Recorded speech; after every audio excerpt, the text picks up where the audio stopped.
अस्सलाम वालेकुम दोस्तों, कैसे हो? उम्मीद है कि सब खैरियत से होंगे। अल्लाह आप लोगों को ऐसे ही खुश रखे। एक बहन ने मुझे अपनी दर्द भरी आप बीती लिखकर भेजी है और कहती है कि मेरी आप बीती आप सारी दुनिया तक पहुंचाइए। मैं चाहती हूं कि मेरी कहानी से, मेरी सच्ची घटना से दुनिया के हर मर्द और औरत सबक हासिल करे, और जो मेरे साथ हुआ है मैं चाहती हूं कि दुनिया के किसी मर्द और औरत के साथ वो ना हो। वो कहती है कि शादी के कुछ सालों के बाद ही हम मियां बीवी के अंदर लड़ाइयां शुरू हो गई थी और लड़ाइयां उरूज पर थी। मैं हर वक्त अपने शौहर से लड़ा करती थी। एक दिन मैंने उन्हें खूब कड़वी कसीली सुनाई कि मैं तुम्हारे साथ पागल हो जाऊंगी, मेरी शक्ल तो देखो, भिखारन बन गई हूं, थक गई हूं मैं बस अब। मेरे शौहर मेरे पास आकर बैठे और मुझसे कहने लगे कि तुम हर वक्त लड़ती झगड़ती क्यों रहती हो? कभी तो प्यार से बात कर लिया करो मेरे साथ। मैंने उसे साइड में धक्का दिया, वो खामोश हो गया। मैं थक हार गई थी। अब मैं सोच रही थी कि अब मैं इस आदमी से तलाक ले लूंगी। मेरे दो कजन भाई थे जो वकील थे, उन्होंने मुझे तसल्ली दी कि हम तुम्हारे साथ हैं, तुम उस कमीने आदमी से तलाक ले लो। आज मैं सोच रही थी कि जब वो घर आएगा तो मैं उसको बोल दूंगी कि मुझे तलाक दे दो। मैं इंतजार कर रही थी। वो रात 10 बजे आया, बच्चे सो रहे थे।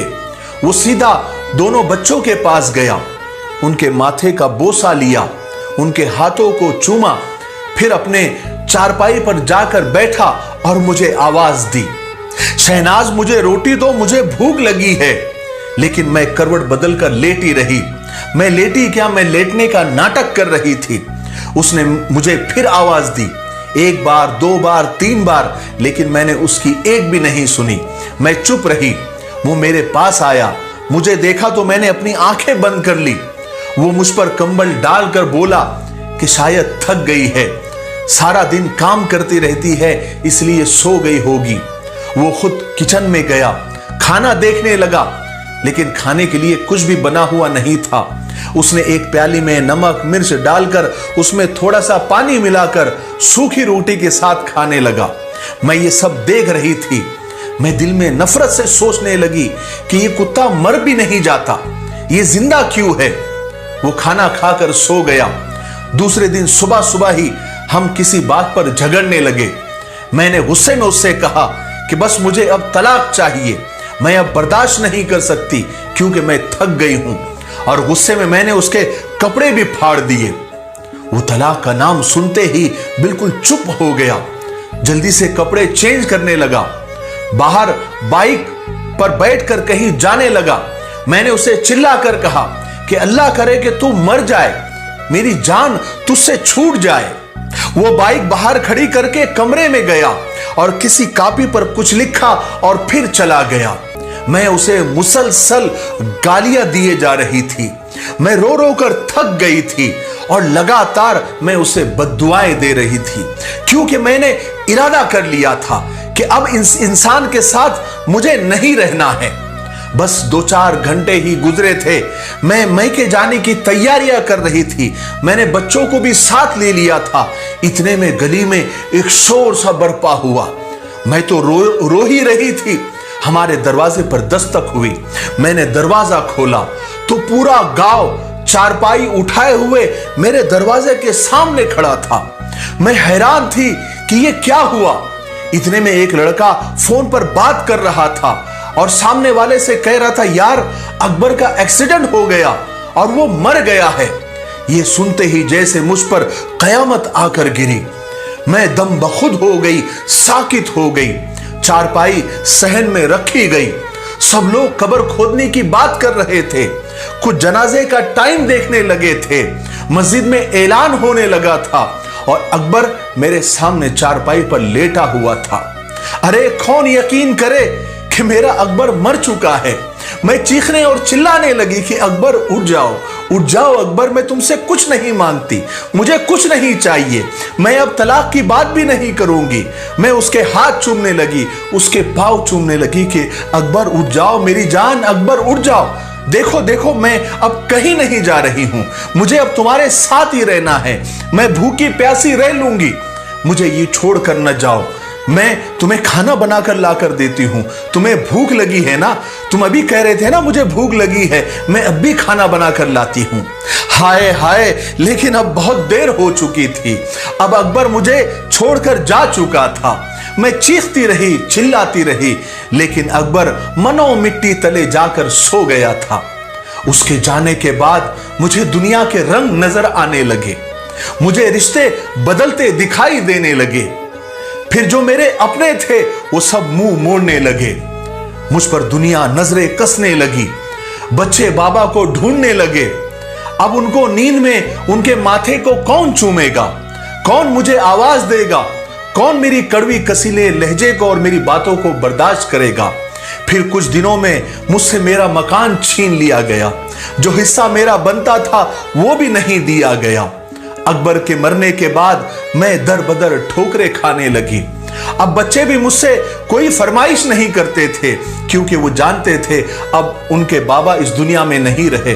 मेरे सगे भाई भी मुझसे मुंह मोड़कर चले गए। मैं लोगों के घरों में नौकरानी बनकर काम करने लगी। एक दिन मुझे उसकी डायरी मिली, मैंने उसे खोला तो उसमें लिखा हुआ था कि शहनाज से शादी करके मैं बहुत खुश हूं और मैं उससे बहुत प्यार करता हूं, लेकिन वो पागल है, वो मुझे बिल्कुल भी समझती नहीं है, हमेशा मुझसे लड़ती रहती है, झगड़ती रहती है। देखो ना, आज उसने मुझे खाना तक नहीं दिया, कहती है कि मुझे महंगा मोबाइल ला कर दो। अब शहनाज को मैं कैसे बताऊं कि मेरी इतनी औकात नहीं है, मैं नहीं ला सकता। आज मेरे बच्चों को मेरे भाई ने गाली दी, मैं बहुत रोया, मेरे बच्चे मेरी जान हैं। शहनाज को आज बुखार है, वो बेचारी मेरे लिए क्या कुछ बर्दाश्त कर रही है। अल्लाह ने चाहा तो एक दिन हमारे हालात बदल जाएंगे, फिर मैं शहनाज को दुनिया की हर खुशी दूंगा। अब वो मुझे खाना तक नहीं देती, मैं जानता हूं वो मुझसे नाराज है। आज मैंने नमक मिर्च और सूखी रोटी खाई है, आज मेरी कमर में एक ईंट लगी है, गहरा जख्म हुआ है, लेकिन मैं शहनाज को नहीं बताऊंगा, वो परेशान हो जाएगी।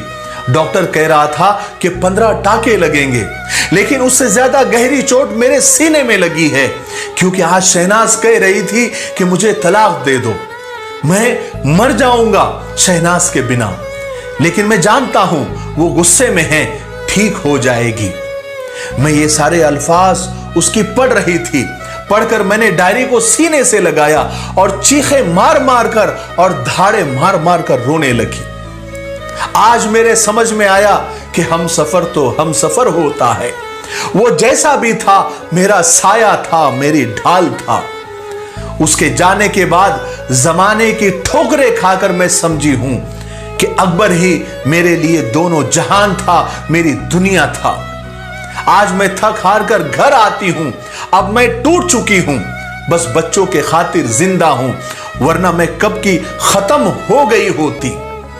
मैं खुद को कोसती हूं कि क्यों मैं अकबर के साथ लड़ती थी, झगड़ती थी, क्यों उसको सताती थी, क्यों मैं लोगों का देख देख कर मैं बड़े बड़े ख्वाब देखती थी, बड़े बड़े डिमांड करती थी।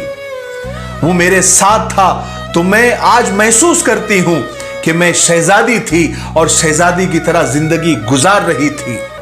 क्या मैं बख्शी जाऊंगी? क्या मुझे अल्लाह ताला माफ करेगा? मुझे अफसोस है कि मैं मुश्किल वक्त में उसका सहारा, उसकी हिम्मत नहीं बन सकी।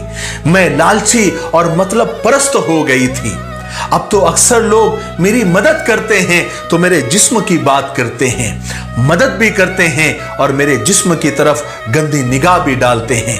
जब मेरा शौहर जिंदा था, जैसा भी था, क्या मजाल थी कि लोग मुझ पर गंदी नजर डालते। मैं सब औरतों से, सब बहनों से हाथ जोड़कर अपील करती हूं कि पैसा, गाड़ी, बंगला और ये दुनिया अपने हमसफर, अपने शौहर के सामने मिट्टी और खाक से ज्यादा कुछ भी नहीं। लालच और बड़े ख्वाब की तमन्ना में तुम लोगों की नौकरानी न बन जाना। शौहर अगर एक वक्त भी रोटी खिलाए तो मुस्कुराकर उसके सीने से लग जाना। खुदा की कसम, वो शौहर जमाने की लाख तलखियों और सख्तियों को तुम्हारे खातिर झेल कर अपने सीने में बर्दाश्त करता है। बराए मेहरबानी अगर कोई बहन मेरी तरह अपने शौहर से बेजार है तो वो समझ जाए मेरी कहानी सुनने के बाद, इससे पहले कि आंसू उसके मुकद्दर बन जाए। बस मुझे इतना ही कहना था। इस बहन ने अपनी दर्द भरी कहानी मुझे भेजकर मुझसे यह दरखास्त की थी कि आप इसे दुनिया तक पहुंचाए। शायद मेरी कहानी सुनने के बाद हो सकता है कि किसी का घर टूटते टूटते फिर बस जाए। मैंने अपनी तरफ से पूरी कोशिश कर दी है। अब आप लोगों का काम है कि इस कहानी को ज्यादा से ज्यादा लोगों तक पहुंचाएं। हो सकता है कि किसी का घर उजड़ते उजड़ते फिर बस जाए और आप इस सवाब के हकदार हो जाए।